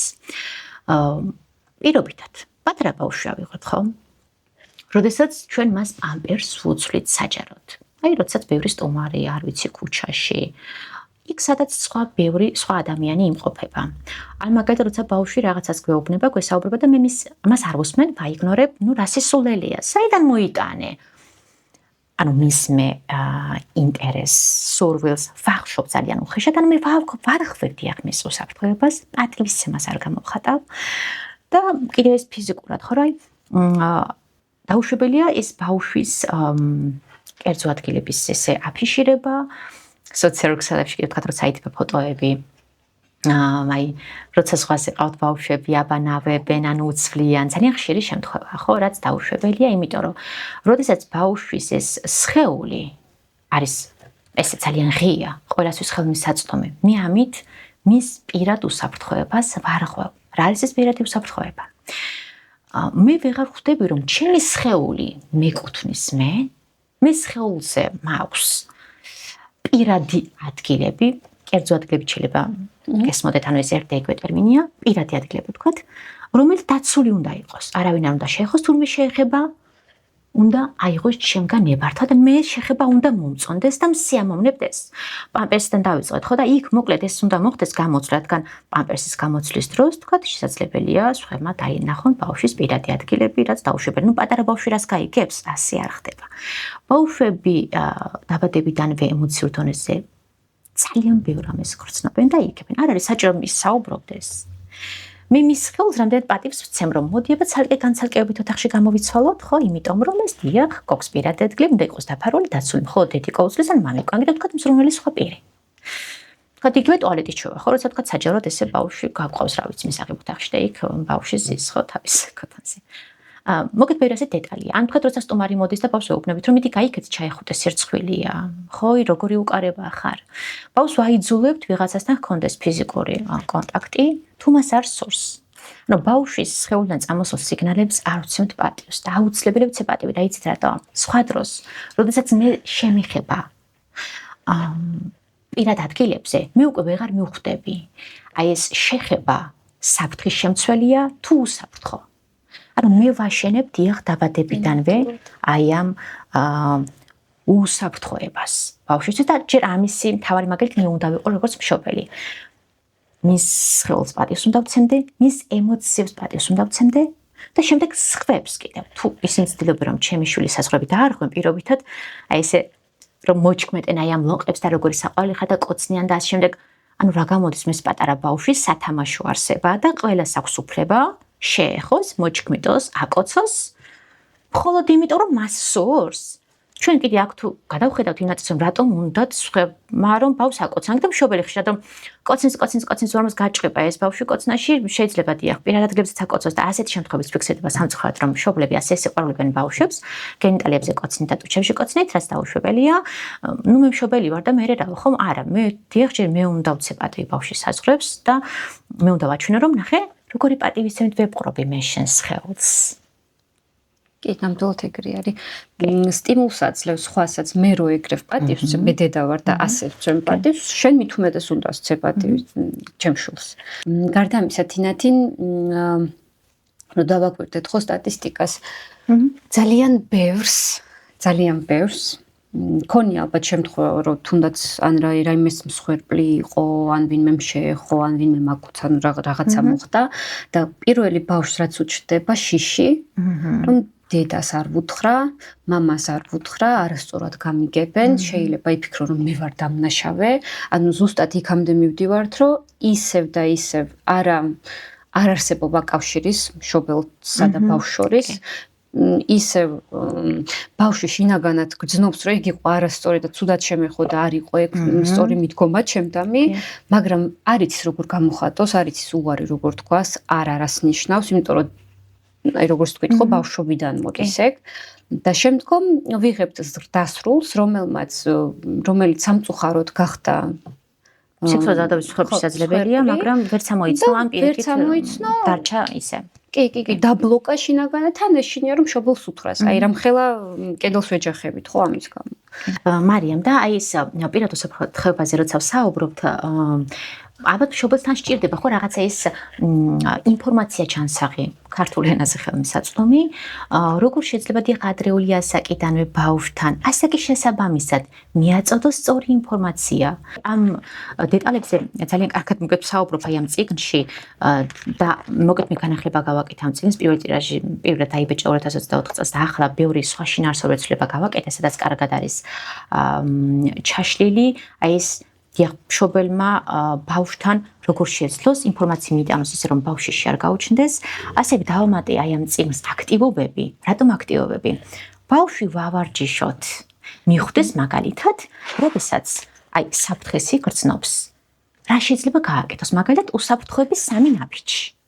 ხათ აი ის რომ უნდა დაიყვიროს არა, გაჩერდით ვინმე ეხება პირად ადგილებზე, სწრაფად გაეცალოს იმ ადგილს და შემდეგ აუცილებლად გაუზროს სანდო უფროს. თუმცა აქ რა არის მთავარი მარიამ, ხედავთ თქვენ ეს ვერ აზიარებს ბავშვს ხშირად ვახსენებთ, ხო? ასეთი აქტივობა დავამატე მაგისტრის სპეციალურად, რომ აი რა თქმა უნდა წიგნს გაეცნობა მშობელი, რომ აი ივარჯიშოს, ჩამოწეროს ბავშვმა, ვინ არის ან დახატოს. ვინ არის სანდო უფროს? ან დახატოს, ან კი, ვინ არის სანდო უფროს? ეს შეიძლება იყოს დედა, მამა, ბებია, ან მასწავლებელი გააჩნია. თუმცა როგორ შეიძლება ბავშვმა გაარჩიოს სანდო უფროსი? აქ ნახეთ თავარი საფრთხეა სამწუხაროდ. როდესაც ბავშვი ხდება სექსუალური ძალადობის მსხვერპლი, აქ უმეტესწილად ვინ ფიგურირებს? ოჯახთან დაახლოებული პირი, რომელიც ჩვენ მიგვაჩნია სანდოდ და რომელსაც ვენდობით. ნახეთ, ეს საფრთხე რომ ჩვენ თავიდან ავიცილოთ. ამიტომ ჩავშალე კარგად ეგ ნაწილი, ბავშვს როგორ ვასწავლოთ, როგორ იგრძნოს თავი უსაფრთხოდ. რას ნიშნავს უსაფრთხოება? მაგალითად, აი ეს საფრთხის შემცველი შეხება და უსაფრთხო შეხება, როგორ გაარჩიოს. შემდეგ ბავშვი ხვდება, ამოიცნო მოკლედ ეს, შემდეგ თან უკვე იცის ვინ არიან სანდო უფროსები, სანდოა ის ადამიანი, მე ვისთანაც თავს შვიდად ვგრძნობ. ვინც არაფერს არ მაიძულებს, ვინც მე პატივს მცემს, მისმენს და იმას უზიარებ. და ბავშვებსაც შეუძლიათ წაიკითხონ აქ, იმიტომ რომ პატარა ისტორია მაქვს მოყვანილი, 6 და 5 წლის ბავშვების, ისინი როგორ ინტერესდებიან საკუთარი გენიტალიებით, კითხოს როგორ უსმენენ ერთმანეთს და შემდეგ შემოდის დედის ფიგურა. მოგეთ აქ დედის ფიგურა შემოვიყვანი, იმიტომ რომ აი იყოს რაღაცა მაგალითი კარგი, რომ როცა ბავშვი ამ კითხვებს სვამს, დედამ როგორ შეიძლება მიაწოდოს სწორი ინფორმაცია. ხშირად ეს მშობლებს ეს კითხვა აქვთ, რომ ეს როგორ აუხსნა ბავშვს. მე ნახეთ ვსაუბრობ 4-დან 10 წლის შუალედში ასაკზე. ამრიგად აქ თუ აუხსნის დედა მათთვის გასაგებინაზე ეს როგორ ხდება ჩასახვა მოცელში და როგორც აღვნიშნე ესე უმარტივად არ მოატყობს, მაინც წერო მოგიყვანა. ესეც არის საფუძვლები იმის, რომ დიახ, ვაშენებ მე ძალიან მყარ ფუნდამენტს, რომ როცა ბავშვი უკვე იზრდება, არის მოსარდეს ზრდასრული, იცოდეს კარგად ბევრი ისეთი დეტალი, რაზეც მათ არავინ არ ესაუბრება. აი თქვა ძალიან მარტივად, ხო, აი განვითარების აი ხო, აი როგორ ხდება თქვა განვითარება, ზრდა, ჩამოყალიბება და შემდეგ დაბადება და ასე შემდეგ.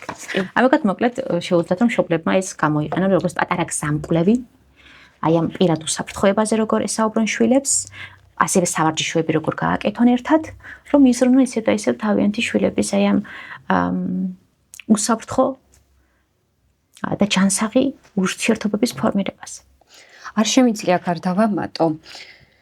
ალბათ ყველა მშობელმა უნდა იცოდეს და აუხსნას და უთხრას თავის შვილს, რომ ის უფროსი, რომელიც სთხოვს ბავშვს, რომ ეს უნდა დარჩეს ჩვენს შორის, ან დედას არ უთხრა, მამას არ უთხრა, ან ნებისმიერ სანდო უფროსს არ უთხრა, ის ავტომატურად აი ამერიკელები რო იძახიან red flag, ანუ არ შეიძლება. ცუდია და პირველ რიგში დედას უნდა მიხვიდე და უთხრა ამ უფროსის შესახებ და სამწუხაროა რომ არ ხდება ამის აფიშირება და ახსნა ბავშვებში თუნდაც ბაღებიდან მოყოლებული რა არის პირადი საზღვრები, რა არის პირადი ადგილები, ვინ არის სანდო უფროსი, ვინ შეიძლება მოგეჩვენოს სანდო უფროსად და თუნდაც აი ეს მოგეჩვენოს სანდო უფროსად ის ხო ეგრევე არ იწყებს ხო ძალადობით. ის მოდის მეგობრულად ისე რომ ხო ვერ ხვდები.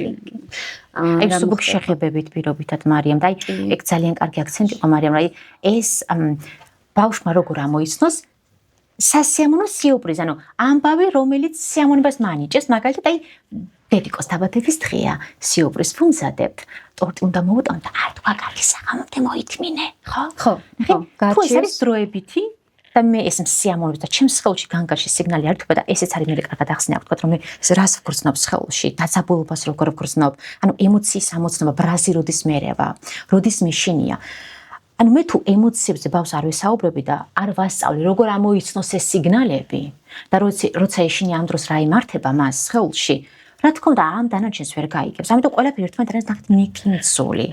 და მე კიდე საიდუმლო რომელიც მე მაწუხებს, ესე იგი ეს უნდა ვუთხრა სწრაფად დედიკოს მაგალითად, რომ აი მძია მითხრა, რომ იცი ეს არავის არ უთხრა, იცოდე, იმიტომ რომ მე დედიკო ამას ძალიან ინერვიულებს, ანუ ან შენ გაგიბრაზდება. ესე იგი მე ვაშინებ, უკვე ამ დროს სხეული საოცრად რეაგირებს საფრთხეზე, მოკლედ ჩვენს თვიში ამიგდალას უბანი, რომელიც ემოციების არის დასასწრებელი, ის რეაგირებს და გრძნობთ, რომ რაღაც საფრთხეა. და ამის დასწავლა შეიძლება მოვიდეთ. ეს არის ჩემი სხეულის ფლობა. მე თუ ჩემს სხეულს არ ვფლობ, მე არანაირად არ მეცოდინება რა ემოცია აღმოცენდება და რატომ აღმოცენდება. ანუ ბავშვებთან უნდა ვიმუშაოთ იმაზე, რომ შენ ახლა გაბრაზდი, რადგან კოშკი დაგეშალა, შენ ახლა გაბრაზდი, არ კმარა. ეს ემოცია დაფრინავს უბრალოდ, თუ მხოლოდ ემოცია ვთქვი და გავჩერდი. ამას თავის ეტაპები აქვს. ემოცია ამოვიცანი, შინაარსთან მივაბი და მესამე ნაბიჯი ვასწავლებ მართვა. გაბრაზდი, იმიტომ რომ კოშკი დაიშალა, რომელიც ძალიან დიდი ხანია აშენე, როგორი შრომა ჩადე. წოხვარ. ანუ თანაგრძნობა გამოვხატე. ანუ მე მესმის, მასთან ვუშვებ სიგნალს, რომ მე თუ რაღაც მაწუხებს და ვბრაზობ ან მეშინიან მტირიან მიხარია. ჩემი ესმით მიდასტურებენ. ემოციის დადასტურება არის საფუძველი ემოციების რეგულაციის. და შემდეგთან ვასწავლი უკვე ასაკობრივად მარტივ სტრატეგიას, მე როგორ გავუმკლავდი აი ამ ბრაზს, აი ამ შიშს. და სხვა სტრატეგიები შემოდის უკვე ხო რა ეს ბავშვმა იცოდეს და ამაში მოკეთ მე ვარ წამყვანი და გსამკვლევი. თინათინ იმაზე რომ ვისაუბროთ სხეულის გაუცხოება როგორ ხდება ადრეულ ასაკში რომ მოგვიყვეთ ამის შესახებ. მაგრამ ჩვენ რომ ვისაუბროთ აი პირად საზღვრებზე და იმაზე რომ ბავშვი გრძნობდეს საკუთარ სხეულს, ფლობდეს. ძალიან მცირე დეტალებშია სწორედ აი ეს საფრთხეები. მაგალითად, როდესაც მშობელი ბავშვს უცვლის, ან როდესაც აბანავებს, ამ პირობითად ჩაცმის პროცესში არიან, ამ დროს მოდის ვინმე სტუმარი და სწრაფად მშობელი შეიცხადებს.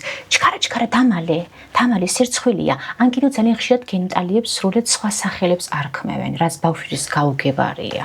და ესეც კიდე საფრთხეა შემდეგ, რომ ბავშვმა ამოიცნოს სწორად, როდესაც მას საფრთხე ემუქრება, ეხებიან პირად ადგილებზე, მიიტანოს ინფორმაცია სწორად მშობლამდე. რომ ნახე მე პირობითად შემეხო გენიტალიებს, ვთქვათ, პენისი თუ ვოლვა ასე შემდეგ, ანუ ეს ციკლშიც არის დატანილი ტერმინები, იმიტომ რომ ჩვენ ეს ტერმინებს გვაშინებს.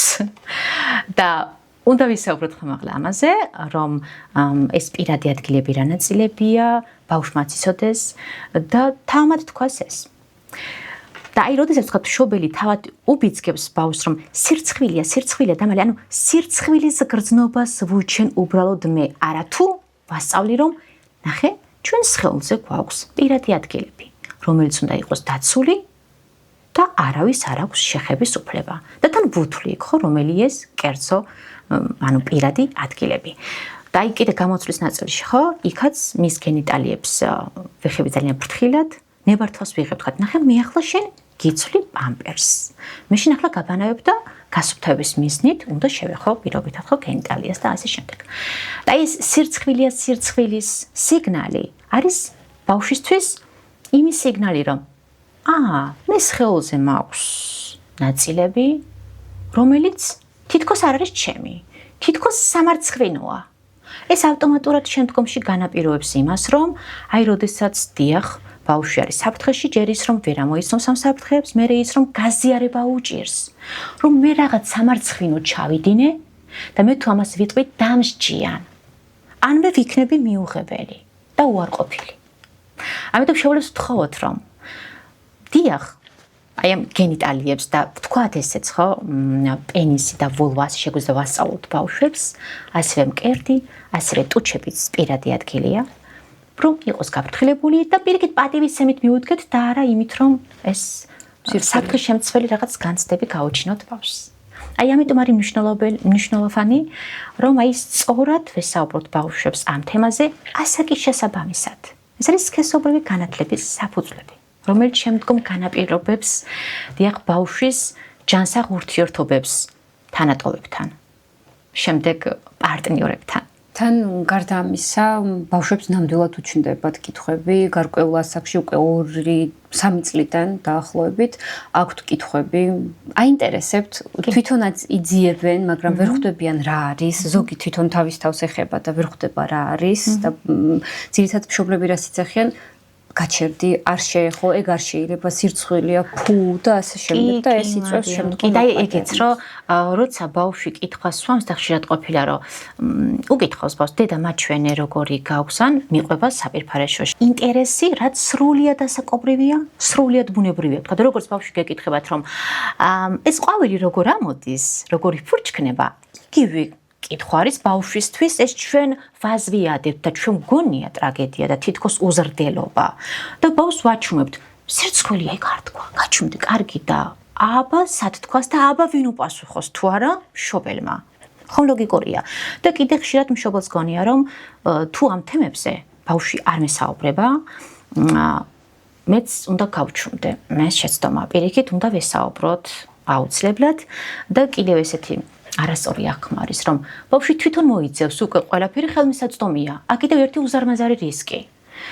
ჩვენ თუ ბავშვს ამდენად დიდ ვირტუალურ სივრცეში გავუშვებთ და შენ მოიძი ინფორმაცია, ეს კიდევ ძალიან ბევრ დამახინჯებულ აღქმას აყალიბებს, რადგან იქ ბევრი არაჯანსაღი ინფორმაცია არის გაზიარებული. ამრიგად ეს ჩვენი პასუხისმგებლობა არის, როგორც უფროსების, აღზრდელების, მასწავლებლების, რომ ჩვენ ავუხსნათ სწორად. კი, ნამდვილად. ასევე არ შემიძლია არ ვთქვა ის, რომ 2 წლის ბავშვი როცა შეყავთ ბაღში, თუნდაც 3 წლის იყოს და არ არის გადაჩვეული პამპერსს, აი როგორ ავუხსნათ ბავშვს, რომ ოკეი, მე სახლში მე გიცვლი და ის არის მიჩვეული, მაგრამ ბაღში რომ მიხვალ და უცხოდეი და გამოგიცვლის პამპერსს, აი როგორ მივაწოდოთ ეს ინფორმაცია, რომ არ იქნოს თავი ცუდად დაძაბულად. ეგ ცოტა რთულია, მარიამ, იმიტომ რომ აქ თავად უფროსი უნდა იყოს სწორად ის უფროსი უნდა მუშაობდეს პირობითად იცოდეს რომ როცა აუცლის ბავშვს პამპერსს ეუბნებოდეს რომ ნახე მის ნახლა გიცვლი პამპერსს გასუფთავებ ამიტომ მის ნახლა გეხები იმიტომ რომ საიდან ბავშვი ამას აქში მაგის იდენტიფიცირებას ესე ვერ გააკეთებს ეს არის პროცესი მე ვიწყებ ამაზე მუშაობას ნელა-ნელა და ნელა-ნელა ვუქმნი აი ამ სწორ წარმოდგენებს ბავშვს ამრიგად აქ პასუხისმგებლები უფროსები ვართ და არა ბავშვი რომ მან თვითონ მითხრას რომ იცი ახლა არ შემეხვა აქ მაგას მე ვერ მეტყვის ამას აქში ბავშვი. ხო, არა. ამიტომ თავად ალბათ უფრო აი ეს აღზრდელების გაძლიერება და ის რომ თუნდაც მშობელმა აუხსნას თუ იქედან არ მოდის რომ აი ეს ფრთხილად იყოს ამ ნაწილში. და ამ თქვათ ბავშვს თუ ესაუბრებდი ახლა ძალიან ხშირად ამ თემაზე, თუ დისკომფორტი ექნება და არ მოიწონება რაღაც შეხებაზე, თქვას რომ არა ან არ მომწონს, არ შემეხო, ამაზე ვავარჯიშოთ. და მე თქვენ გეტყვით ეს ბავშვი რომ იცი მე გამომიცვალა იქ პამპერს მაგალითად და რაღაც არ მომეწონა, არ მესიამოვნა, შეიძლება საჯაროდ გამოუცვალა, არ ვიცი. თინათი, მოდით ჩვენი პოდკასტი რო შევაჯამოთ ესეთი კითხვით. ალბათ ყველა მშობელი, საერთოდ ყველა ყოველთვის ფიქრობს, რომ რაღაცას აკეთებს არასწორად. რომ რაღაცაში არის ცუდი, სადღაცას აი რაღაცა დააკლდა. აი რას ეტყოდეთ მშობლებს, რომელსაც ყველაზე მეტად ეშინიათ, რომ რაღაცას არასწორად აკეთებენ. რით დაამშვიდებდით მათ? მარიამ, ყველაზე რთული კითხვა დამისი ახლა. კი.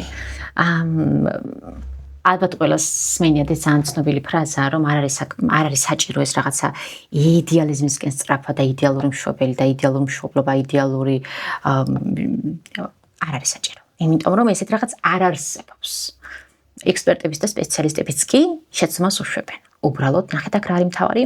ესეთი ტერმინი არსებობს აი ამ განვითარებაში, რომ აღდგენის ტექნიკა გვაქვს. ის კი არ არის პრობლემა, რომ მე შემეშალა ჩემშვიდან მაგალითად ძალიან გაბრაზებული დავბრუნდი სამსახურიდან და ეს ბრაზი აკუცებ გადმოვიტანე და ვუკივლე ჩემშვილს. შეიძლება მოხდეს, მაგრამ მე ამას როგორ აღვადგენ, ანუ შემიძლია იმის შემდეგ რომ კარგი დამშვიდი და ვუთხრა რომ ბოდიში არ მინდოდა ეს მე უბრალოდ გაბრაზებული ვიყავი, ვერ ვმართ ჩემი ემოცია და ბოდიშს ვუხდი. და შემდეგ ვამყარებ ემოციურ კავშირს. ამ თქვა სულაც როგორც ახსენეთ მარიამ, აი სულ რაღაცა უნდა მშობელს რომ ეს არ გამოვიდა, მოდი კიდევ მინდა ბევრი რაღაცას მაინც ვერ ვაკეთებ. ისგანს რაღაცა სულ აქვს მშობელს, სულ რაც არ უნდა აკეთოს. მაგრამ აქ ისე და ისე მშობელმა მიუბრუნდეს საკუთარ თავს და უთხრას რომ არ არის საჭირო იყოს იდეალური. თავარი არის რომ იყოს საკმარისად უსაფრთხო მისი შვილისთვის. საკმარისად კარგი მისი შვილისთვის. ეს რას ნიშნავს? შემეშლება? თან მე ვარ მუდმივად თვითგანვითარების პროცესში. თუ მშობელი მუდმივად იწევს, იკვლევს, კითხულობს, საკუთარ თავზე მუშაობს, აი ეგ არის ძალიან კარგი მშობლობა. არა თუ ის რომ მე არაფერი შემეშალოს და რაღაც შეცდომა არ დაუშვა. ეგენი იქნება. აუცილებლად. იქნება, უთხრათ შვილს რომ მაგაზე არ ინერვიულონ, შეეცადონ. თავარია რომ აი ეს მეორე მხარე. ალტერნატივა რა შეიძლება შემოვიტანო და როგორ შეიძლება რომ მე ისევ მივიდე ჩემ შვილთან ახლოს და ერთად ისევ გავაგრძელოთ სვლა. ეს არის პროცესი, რომელიც არასდროს სრულდება. შვილი რამდენი წელსაც არ უნდა იყოს. უბრალოდ მე რაღაცა როლების ცვლილება ხდება. ამიტომ ამასთან თანაცხოვრება არ არის მარტივი, თუ არ გამოვედი აი ამ იდეალური როლებიდან. რადგან ვიქნები სულ მუდმივ სტრესში, მუდმივ წნეხში და რთულია ასე ცხოვრება. ნამდვილად ეგრე არის. დიდი მადლობა თინათინ. კარგები არიან მშობლები უთხრათ, საკმარისად კარგები არიან. ამაზე ვფიქრობ და ვფიქრობ, რომ ეტაპობრივად და ერთად ეს ყველაფერი შესაძლებელია. კი ბატონო. ძალიან საინტერესო იყო, ძალიან ბევრი ინფორმაცია მივიღე მე თვითონაც როგორც მშობელმა. მივხვდი რომ ძალიან ბევრ შეცდომას ვუშვებდი ასევე. რაც სამწუხაროა და უკვე ვიმუშავებ იმაზე რომ ეს გამოვასწორო. მინდა მივმართო ჩვენს მაყურებელს, რომ გავათამაშებთ წიგნს, რომელიც თინათინმა წარადგინა და ეპიზოდის დადების შემდგომ იქნება გარკვეული ინსტრუქციები. ამიტომ გამოიწერეთ ჩვენი არხი და იყავით ყურადღებით. დიდი მადლობა თინათინ, ძალიან საინტერესო იყო მართლა და აღფრთოვანებული ვარ. იმდენად ისე დეტალურად აღწერეთ ეს ყველაფერი, რაც შეიძლება თითქოს იცი, მაგრამ ამასობაში ძალიან რთული არის პრაქტიკაში გამოყენება. მე გავიწყდება, მე ეს შენი პატერნები ამოდის და არ ვიცი, ძალიან სასარგებლო ეპიზოდი იქნება, დარწმუნებული ვარ ჩვენი მაყურებლებისთვის. დიდი მადლობა მარიამ ამ შესაძლებლობისთვის, რადგან ვფიქრობ ძალიან მნიშვნელოვანია საჯაროდ იყოს ხელმისაწვდომი ინფორმაციები, რომელიც არ არის ძალიან მოკლე, ხო, რილსები, რასაც ისედაც ვაზიარებ, არ კმარ, ეს გვჭირდება უფრო მეტად, ბევრი საუბარი და ასე ხო, თითქოს აი 2 საათი, 3 საათი, აი არ კმარ, იმდენი დეტალი არის, რომ არ არის საკმარისი. მაგრამ პირიქით ძალიან დიდი მადლობა მარიამ. მადლობა თქვენ.